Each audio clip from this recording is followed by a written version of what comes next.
Hello students, welcome back to my YouTube channel Easy Academy. और हर बार की तरह मैं आपके पास फिर से एक नई ट्रिक के साथ आया हूं। और यहाँ पे जो नई ट्रिक है ये हम लोग नस्ट इक्वेशन की ट्रिक है, जिससे हम लोग नस्ट इक्वेशन में बेस्ड न्यूमेरिकल को आसानी से सॉल्व कर पाएंगे। देखिए, जैसे हमारे पास ये क्वेश्चन दिया हुआ है तो मोस्ट ऑफ द कंडीशन में हमारे पास दिया होता है कि नस्ट इक्वेशन से हमें 25 डिग्री सेंटीग्रेड या फिर 298 केल्विन पे ये हमसे पूछता है कि इलेक्ट्रोड पोटेंशियल निकालिए किसी सेल के लिए। तो सेल का पोटेंशियल निकालने के लिए हम क्या करते हैं, तो यहाँ पे जब भी नस्ट इक्वेशन हो तो नस्ट इक्वेशन में हमें 1 मार्क तो केवल इसका एक्सप्रेशन लिखने का होता है। तो हम कैसे करते हैं ऐसे, जब भी नस्ट इक्वेशन लिखने के लिए आए तो सबसे पहले आप लिख दीजिए E cell is equal to E not cell minus 0.0591, अगर ये 25 डिग्री सेंटीग्रेड या 298 केल्विन के लिए दिया है। और यहां लिख दीजिए log बेस 10। अब इसके आगे यहां ध्यान रखिए कि ये जो पार्ट होता है इसे कहते हैं एनोड और ये जो पार्ट होता है ये होता है कैथोड। तो यहाँ पे अल्फाबेटिकल ऑर्डर में log बेस 10 में ऊपर लिख दीजिएगा एनोड ए और नीचे लिख दीजिएगा कैथोड सी। और यहाँ पे 0.0591 के नीचे आप लिख दीजिए एन। यहाँ पे कहते हैं n number of electron involve in the whole process of the cell reaction. अब यहाँ पे क्या करेंगे, इन्हें एन कैसे लिखेंगे, ए क्या लिखेंगे, सी क्या लिखेंगे। तो इसे समझने के लिए आप क्या करिए कि जो ए लिखा हुआ है ए पे हम लोग यहाँ कंसंट्रेशन लिखेंगे। जो सॉल्ट ब्रिज दिया हुआ है सॉल्ट ब्रिज के लेफ्ट हैंड साइड पे जो आयंस लिखे हुए हैं इनकी कंसंट्रेशन उन्हें लिख देंगे। अब यहाँ Cr+3 लिखा तो Cr+3 लिखेंगे, लेकिन यहाँ पे जो ब्रैकेट में लिखा हुआ कंसंट्रेशन है बाद में इस Cr+3 को हम यहाँ लिखने के बाद उस कंसंट्रेशन को रिप्रेजेंट कर देंगे। तो करेंगे क्या, यहाँ पे हम लोग लिख देते हैं E cell is equal to E not cell minus 0.0591 log base 10। यहां ए की जगह हम क्या लिखेंगे Cr+3 और यहां लिख देंगे यहां पे अपॉन कैथोड में हम लोग लिख देंगे जो सॉल्ट ब्रिज के राइट हैंड साइड पे जो कंसंट्रेशन है इसे लिख देंगे। तो यहां लिखा है Fe+2, हमने इसे लिख दिया। अब हमारे पास दो चीजें रह गई कि यहाँ पे हमें स्मॉल एन की वैल्यू पता नहीं है। इस स्मॉल एन की वैल्यू कैसे कैलकुलेट करेंगे, तो इसके लिए हम क्या करते हैं, हम ये देखते हैं कि जो यहाँ पर हमारे पास सॉल्ट ब्रिज के लेफ्ट हैंड साइड पे जो आयंस हैं, जो एनोड है, एनोड के जो हमारे पास दिया हुआ है एनोड में, इसमें हमारे पास इन दोनों स्पीशीज के बीच में कितने इलेक्ट्रॉन का डिफरेंस है। तो यहाँ 0 है, कोई स्टेट नहीं है तो मतलब 0 होगा, ये +3 तो यहाँ 3 इलेक्ट्रॉन का डिफरेंस है। यहाँ पे +2 और ये 0 है तो मतलब यहाँ 2 इलेक्ट्रॉन का डिफरेंस होगा।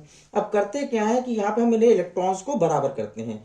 तो इलेक्ट्रॉन्स कैसे बैलेंस होंगे, अगर हम 2 को 3 से मल्टीप्लाई करते तो 6 हो जाएंगे और 3 को अगर हम 2 से मल्टीप्लाई करते तो भी 6 हो जाएंगे। अब दोनों तरफ इलेक्ट्रॉन बैलेंस होगा तो हम क्या करते हैं, तो ये जो 6 आता है ये एन की वैल्यू हमारे पास हो जाती है 6। क्लियर। सेकेंड थिंग, अब क्या करते हैं, क्योंकि यहाँ पे हमें जो 2 से मल्टीप्लाई कर हमने कहा Cr+3 के लिए मल्टीप्लाई किया यहाँ पे, तो यहाँ पे 2 से मल्टीप्लाई किया है तो जिससे मल्टीप्लाई करते हैं वही यहाँ पावर बन जाती है। यहाँ पावर हो जाएगा 2, यहाँ Fe+2 में कितने मल्टीप्लाई करा 3, तो यहाँ आ जाएगा 3। तो ये हमारे पास बच जाता है नस्ट इक्वेशन का एक्सप्रेशन। अब अगर हम इसे न्यूमेरिकल को सॉल्व करेंगे तो हम क्या करेंगे, तो न्यूमेरिकल सॉल्व करते समय यहाँ पे जो कंसेंट्रेशन है हम इनकी वैल्यूज लिख देते हैं। तो E not cell minus 0.0591 upon 6 log base 10। अब यहाँ पे Cr+3 कितना दिया 0.1, तो 0.1 का स्क्वायर अपॉन यहां लिख देंगे 0.01 का क्यूब।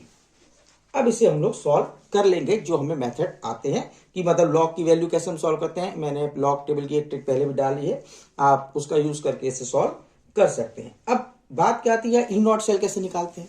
तो ई नॉट सेल निकालने के लिए हम क्या यूज करते हैं, एक एक्सप्रेशन होता है E not cell is equal to E not cathode minus E not anode. E not क्या होता है, स्टैंडर्ड सेल पोटेंशियल होता है। तो इसे कैसे निकालते हैं, तो यहाँ पे हमारे पास जो कैथोड पे हमारे पास ये कैथोड था, कैथोड के जो आयंस हमारे पास प्रेजेंट होते हैं हम इसे लिख देते हैं, यहाँ लिखते हैं ई नॉट, जो आयंस यहाँ पे सॉल्ट ब्रिज के राइट हैंड साइड पे होते हैं इन्हें लिख देते हैं, और प्लस ये जिस स्पीशीज के साथ कॉन्टेक्ट में होते हैं उस स्पीशीज को स्लैश लगा के यहाँ लिख देते हैं, माइनस लगाते हैं। फिर अब यही चीज हम रिपीट करते हैं एनोड के लिए, यहाँ पे जो आयंस होते हैं इन आयंस को लिख देते हैं और आयंस को लिखने के बाद जिस स्पीशीज के कांटेक्ट में होते हैं उसे हम लिख देते हैं।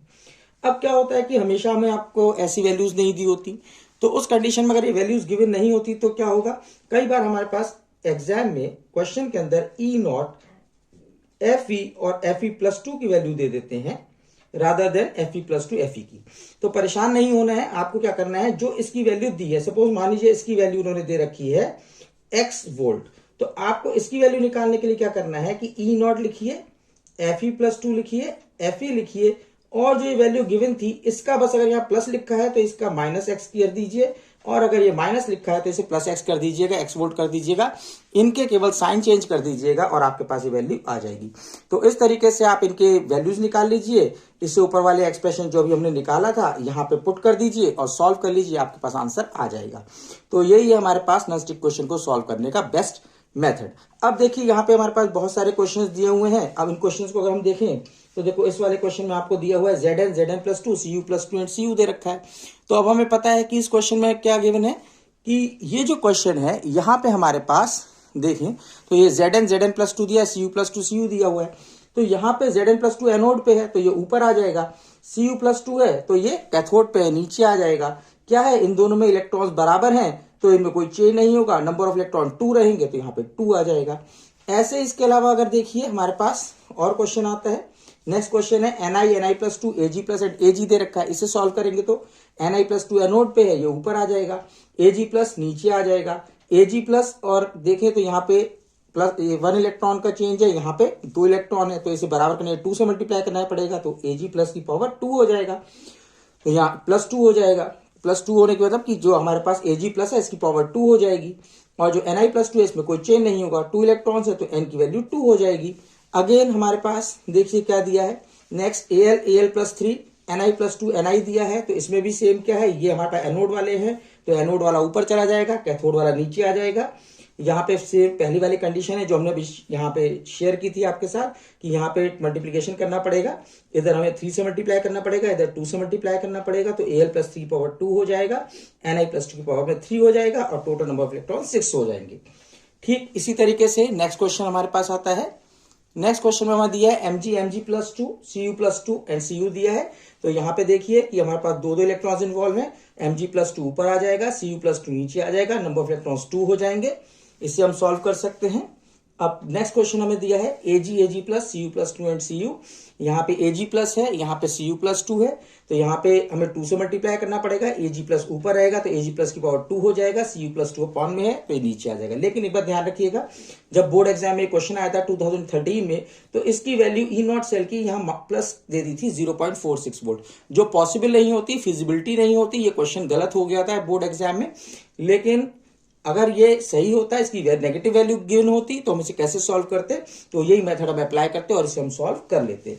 नेक्स्ट क्वेश्चन आता है हमारे पास Fe Fe+2 H+, और अगर H+ H2 और गैसियस 1 बार Pt लिखा है तो इसका मतलब ये स्टैंडर्ड हाइड्रोजन इलेक्ट्रोड का यूज किया है, कोई चेंज नहीं करना है, जो मेथड सीखा है वही करेंगे। कि यहाँ पे Fe+2 ऊपर आ जाएगा, H+ नीचे आ जाएगा, तो अब क्या करेंगे, H+ में 2 से मल्टीप्लाई होगा क्योंकि 2 का इलेक्ट्रॉन का चेंज तो यहाँ पावर 2 हो जाएगा, Fe+2 सेम रहेगा, बाकी हमारे पास नंबर ऑफ इलेक्ट्रॉन्स 2 हो जाएंगे। इसे हम इजीली सॉल्व कर सकते हैं।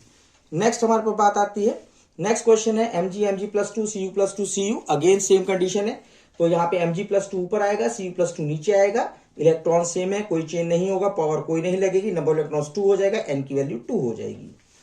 अब नेक्स्ट क्वेश्चन Zn+2 H+, फिर से हमारे पास दिया हुआ है, स्टैंडर्ड हाइड्रोजन इलेक्ट्रोड दे रखा है। इस कंडीशन में भी क्या आएगा, तो Zn+2 ऊपर आ जाएंगे, H+ आयंस नीचे आ जाएंगे, इसमें पावर 2 हो जाएगा, टोटल इलेक्ट्रॉन्स 2 हो जाएंगे, n की वैल्यू 2 आ जाएगी। सिमिलरली ये केस बस यहाँ पे Zn+2 की जगह यहाँ Fe और Fe+2 दे दिया, सेम केस यही है। ऐसे ही हम इसे सॉल्व कर लेंगे, और जो वैल्यूज हैं उन्हें हम जैसे मैंने आपको बताया है, शेयर किया था आपको कि कैसे हम लोग वैल्यूज रखेंगे और इससे हम इसे सॉल्व कर सकते हैं। तो आई होप कि आपको ये न्यूमेरिकल हम लोग नेक्स्ट पे क्वेश्चन पे बेस्ड कैसे सॉल्व करते हैं समझ में आ गया होगा और आप इसे अप्लाई कर पाएंगे। आई होप आपको ये वीडियो अच्छा लगा हो। इसे लाइक कीजिए, शेयर कीजिए एंड सब्सक्राइब कीजिए।